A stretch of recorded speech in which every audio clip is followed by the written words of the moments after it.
Hello everyone, welcome back into this channel, and in this video I would like to show to you the tutorial how to clean your TikTok inboxes to get the free space for your phone.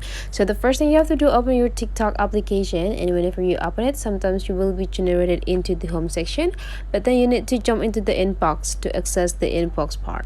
And here you already arrive in a inbox section, and if to delete the inboxes, you just need to choose the specific account that you want to delete to, and after that you just need to slide the inbox into the left side, and there will be a pop-up here, several options, and you just need to go click delete to delete it and confirm.